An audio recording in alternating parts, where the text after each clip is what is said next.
بسم اللہ الرحمن الرحیم۔ آج میں آپ سے دو مسئلوں کے حوالے سے مخاطب ہوں۔ جیسا کہ آپ جانتے ہیں کہ پی ٹی آئی کی پوری سیاست کی بنیاد جھوٹ کے اوپر، الزام تراشی کے اوپر ہے۔ میرے حوالے سے پی ٹی آئی کے حال ہی میں دو ویڈیوز بہت انہوں نے اپنی پوری قوت لگا کے وائرل کیے ہیں۔ پہلی ویڈیو جس کو پی ٹی آئی استعمال کر رہی ہے، انہوں نے کہا کہ دسمبر 1996 میں کوئی دو پاکستانی امریکی پاکستان میں آئے اور وہ بل گیٹس کی آفر لے کر آئے کہ بل گیٹس پاکستان میں مائکروسافٹ یونیورسٹی کھولنا چاہتا ہے، اور میں نے اس کی مخالفت کی یا میں نے نہیں ہونے دی۔ مزے کی بات یہ کہ جب کہانی یہ انہوں نے سوشل میڈیا پہ پھیلائی تو میں نے سوال اٹھایا کہ بھائی، جھوٹ اور چوری کے لیے بھی عقل کی ضرورت ہوتی ہے۔ دسمبر 1996 میں تو مسلم لیگ نون کی حکومت ہی نہیں تھی، ہم الیکشن مہم کے اندر تھے، اور اس وقت ملک میں نگران وزیر اعظم ملک معراج خالد صاحب کی حکومت تھی۔ تو جب ان کی یہ چوری پکڑی گئی تو اس کہانی سے دسمبر 1996 مٹا دیا گیا، اور پھر اس کو بغیر تاریخ کے چلانا شروع کر دیا گیا۔ مجھے حیرت اس بات پہ ہے کہ انہوں نے ایک ایسی کہانی پھیلائی ہے اور ایک ایسے شخص کے خلاف کہ الحمدللہ میں وہ شخص ہوں کہ جس نے پاکستان کی پہلی نیشنل آئی ٹی پالیسی 98 میں بنوائی۔ میں نے 2013 اور 18 کے دوران پاکستان کو ڈیجیٹل اور آئی ٹی کے شعبے میں صلاحیت دینے کے لیے، فورتھ انڈسٹریل ریولوشن کی صلاحیت دینے کے لیے national centres for artificial intelligence, national centre for cyber security, national centre for big data cloud computing اور national centre for automation and robotics جیسے مراکز ہائر ایجوکیشن کمیشن کے ذریعے پاکستان کی لیڈنگ یونیورسٹیز میں قائم کرائے۔ اسی طرح ابھی جب ہمیں دوبارہ موقع ملا 2022-23 میں تو national centre for quantum computing قائم کیا۔ تو جس شخص نے اتنی صلاحیت کے ساتھ ملک کی آئی ٹی اور ڈیجیٹل شعبے میں صلاحیت کو بڑھانے کے لیے ایسے ایڈوانسڈ مراکز بنائے ہوں، کیا مجھے بل گیٹس اور مائکروسافٹ کی صلاحیت کا معلوم نہیں ہوگا؟ لیکن یہ اس قسم کی بے پر کی کہانیاں اڑا کے اپنے مخالفین کی کردار کشی کرتے ہیں۔ دوسری ایک کہانی چلائی جا رہی ہے ڈاکٹر سمر مبارک مان صاحب کے حوالے سے۔ میں ان کی بحیثیت ایٹمی سائنسدان عزت کرتا ہوں،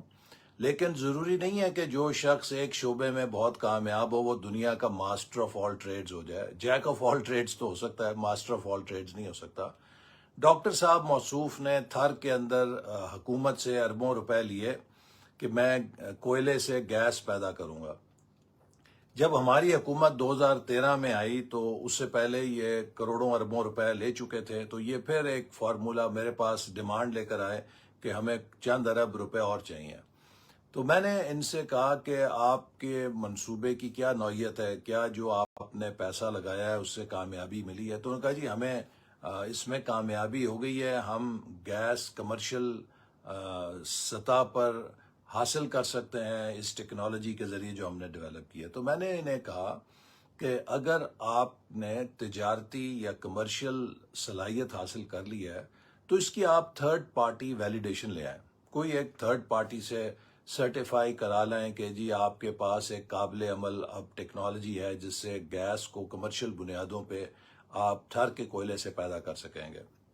دوسرے نمبر پہ اگر آپ اب کامیاب ہو گئے ہیں تو آپ نیپرا کے پاس جائیے اور ٹیرف لیجئے، چونکہ نیپرا ایسے منصوبے کو ٹیرف دے گا تو پھر آپ کے لیے نہ صرف سرکاری بلکہ کمرشل انویسٹمنٹ ریز کرنا بھی ممکن ہوگا، اور ہر بجلی کا منصوبہ اس راستے سے گزرتا ہے۔ تیسری بات ڈاکٹر سمر مبارک مان صاحب نے کہی کہ جی جب میں نے انہیں کہا کہ یہاں تو اربوں ڈالر کے پرائیویٹ انویسٹمنٹ آنے کے لیے تیار ہے، انہوں نے کہا جی یہ سب خواب ہے، وہاں پہ اتنا پانی ہے کوئلے میں، کبھی بھی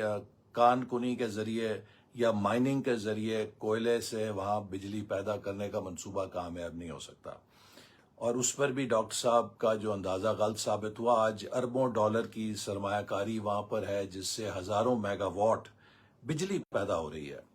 تو ڈاکٹر صاحب سے کہا گیا کہ دیکھیے جہاں پر پرائیویٹ انویسٹمنٹ اویلیبل ہے، اربوں ڈالر کی پرائیویٹ انویسٹمنٹ اویلیبل ہے، تو پاکستان کی جو نہایت ہی قلیل ڈیولپمنٹ کی ایلوکیشنز ہیں اس میں سے پیسے اس جگہ پہ لگانا شاید زیادہ مناسب نہیں ہوگا جہاں پہ پرائیویٹ انویسٹمنٹ آ رہی ہے. لیکن اس کے باوجود اگر آپ نے یہ کامیابی حاصل کر لی ہے تو آپ نیپرا سے ٹیرف حاصل کیجئے، تھرڈ پارٹی سرٹیفیکیشن لے آئیں، تو آپ کو جتنے وسائل چاہیے ہوں گے، چاہے وہ ہم پبلک سیکٹر سے دیں یا پرائیویٹ سیکٹر سے ریز کر کے دیں، آپ کو ہم دیں گے، لیکن یہ کم از کم آپ دو چیزیں لے آئیں. اس کے بعد ڈاکٹر صاحب کبھی واپس پلٹ کے نہیں آئے. لیکن مجھے نہایت افسوس ہے کہ ان کی شخصیت کا اور مرتبے کا شخص ایک اس طرح کا بے بنیاد الزام لگائے کہ جیسے انہوں نے کوئی سونا کی کان دریافت کر لی تھی اور انہیں پیسے نہ دے کر ہم نے وہ سونے کی کان ضائع کر دی. حقیقت یہ ہے کہ آج تھر پاکستان کے لیے چیپسٹ پاور پیدا کرنے کا ذریعہ ہے، اور اس میں سی پیک کے اندر جو پرائیویٹ انویسٹمنٹ آئی ہے، اور اب ملک کے اندر سے بھی انویسٹمنٹ آ رہی ہے، اور وہاں سے جو کوئلہ ہے اس کو ہم نے الحمدللہ ایک پروڈکٹیو ایسٹ بنایا، اور پاکستان کے لیے اگلے 300 سے 400 سال تک یہ جو خزانہ دفن پڑا تھا اس کو ہم نے سی پیک کے ذریعے پروڈکٹیو ایسٹ بنایا، اور اب یہ پاکستان کے لیے دستیاب ہے. تو میں ضروری سمجھتا تھا چونکہ سوشل میڈیا کے اوپر یہ دو فرضی کہانیاں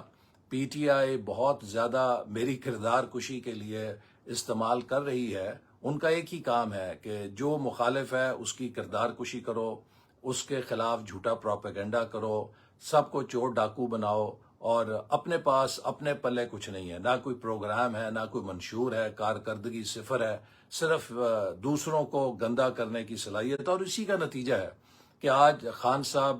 کے ساتھ جو کچھ ہو رہا ہے، پی ٹی آئی کے ساتھ جو کچھ ہو رہا ہے، یہ اسی لیے ہو رہا ہے کہ انہوں نے اپنی سیاست کو صرف جھوٹ، بہتان اور نفرت کے اوپر پروان چڑھایا. اور یہ تینوں چیزیں اللہ تعالیٰ کو سخت ناپسند ہیں کہ آپ لوگوں پر جھوٹے الزام لگائیں، لوگوں پر جھوٹی بہتان بازی کریں، اور لوگوں کے خلاف نفرت انگیز جذبات آپ لوگوں کے اندر پیدا کر کے خدا کی مخلوق سے نفرت پر ابھاریں، ان کو آپس میں لڑائیں، ان کو آپس میں منتشر کریں، انتشار کی طرف دھکیلیں. یہ سب چیزیں جو ہیں یہ اللہ تعالیٰ کو پسند نہیں ہے، اور یہی وجہ ہے کہ آج خان صاحب اپنے کیے ہوئے اعمال کی سزا بھگت رہے ہیں. مجھے یاد ہے کہ خان صاحب نے سائی وال کے جلسے میں میرے خلاف نعرے لگوائے تھے کہ حسن اقبال ڈاکو ہے، اور میں نے اس وقت ٹویٹ کی تھی کہ یا باری تعالیٰ، اگر میں نے اس ملک کی دولت یا پیسے کو لوٹا ہے تو مجھے نیست و نابود کر دینا، اور اگر اس شخص نے مجھ پہ جھوٹا الزام لگایا ہے تو اسے نشان عبرت بنا دینا. اور مجھے اللہ تعالیٰ پر بھروسہ تھا،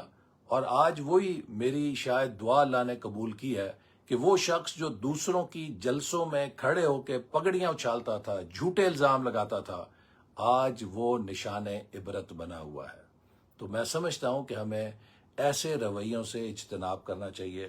بحیثیت پاکستانی ایک دوسرے کا احترام کرنا سیکھنا چاہیے. ہمارے سیاسی نظریات میں فرق ہو سکتا ہے، لیکن ہماری پاکستانیت میں فرق نہیں ہو سکتا. ہم چاہے کسی بھی سیاسی جماعت سے تعلق رکھیں، ہم کسی بھی زبان کو بولنے والے ہوں، ہم کسی بھی مذہب سے ہوں، اگر ہم سب پاکستانی ہیں تو ہم سب برابر کے پاکستانی ہیں. ہم سب اس ملک کی بہتری چاہتے ہیں. اس میں فرق ہو سکتا ہے، طریقے کا فرق ہو سکتا ہے، اپروچ کا، لیکن یہ کہنا کہ اگر آپ میری جماعت میں نہیں ہیں، اگر آپ میرے ہمنوا نہیں ہیں تو آپ غدار ہیں، آپ چور ہیں، آپ ڈاکو ہیں، آپ پاکستانی نہیں ہیں، آپ کا ایمان بھی ٹھیک نہیں ہے، میں سمجھتا ہوں کہ یہ جمہوریت نہیں، یہ سیاست نہیں، یہ فتنہ گری ہے، اور یہ بدترین فتنہ گری ہے، اور اس سے ہمیں اجتناب کرنا چاہیے. پاکستان زندہ باد.